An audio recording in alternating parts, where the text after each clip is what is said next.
Hi everyone, I'm Michael. And I'm Patrick, and you're watching another episode of Star Wars News and Views. Today we'll be talking about rumors of a Star Wars live-action TV series.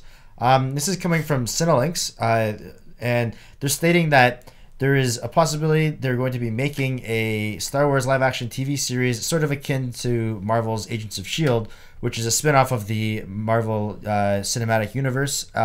And the TV series should be something similar to that, where it's going to be a spin-off of the movies that we're going to see in the upcoming future. Yeah. And this rumor's been popping up a couple times in the last few months.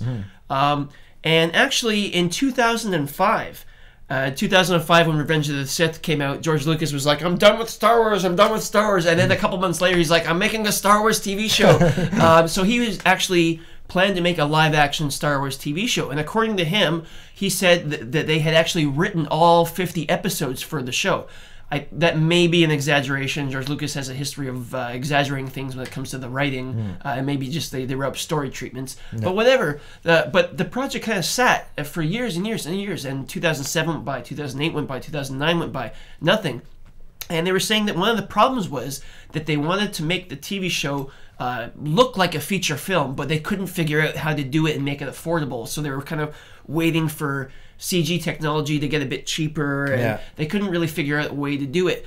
So that project kind of died. It just kind of faded away. And from what they're reporting now, it sounds like this is unrelated to that this is maybe a second one. That one was supposed to take place in between episode 3 and 4. Yeah.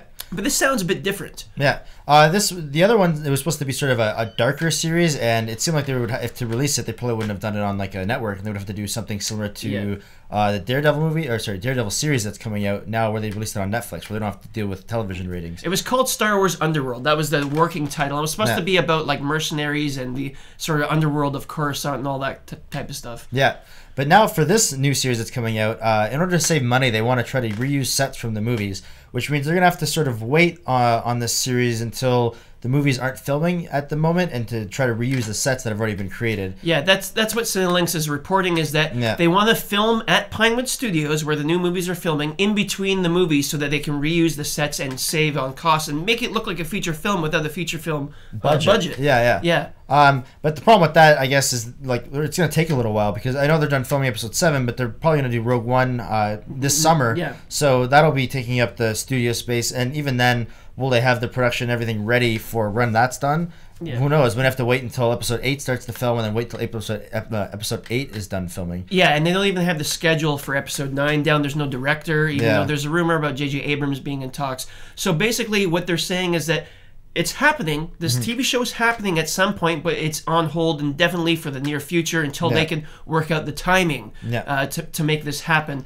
And Disney's, they have a long-term plan, so they're not in a particular rush. If it happens in 3 years or 2 years, it doesn't really make a difference. I think that because they're planning to do episode 8 and release it in May, we might see it the year before episode 8 comes out, sort of like leading up until episode 8 from September, and then the season finale can lead into episode 8 maybe. That's probably the soonest we'll see it, though, is before episode 8 comes out. Yeah. And it's interesting, back in the day, in like the golden age of cinema, they used to reuse movie sets from movies. So like when they did, I think it was one of the Abbott and Costello meet the Phantom of the Opera or something, they reused all these sets from Phantom of the Opera, these really impressive sets, because they had them sitting there, right? Yeah. So like, okay, let's take a B movie, we'll shoot it on this epic set, and it'll make it look like the budget is much bigger than it is, because the set's just sitting there collecting dust. Yeah. So that's pretty interesting. So I guess leave us your thoughts on what you think of this.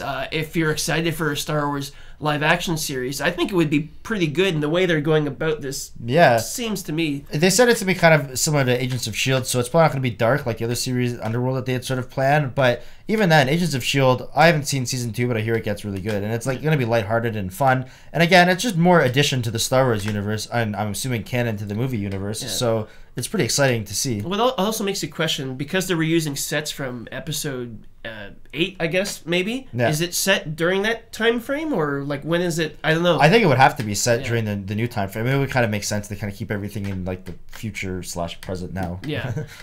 So thanks for watching, guys. Be sure to subscribe to us. If you haven't, leave us your feedback. We really appreciate hearing all your comments. We read as much of them as we can. And we'll see you all next episode.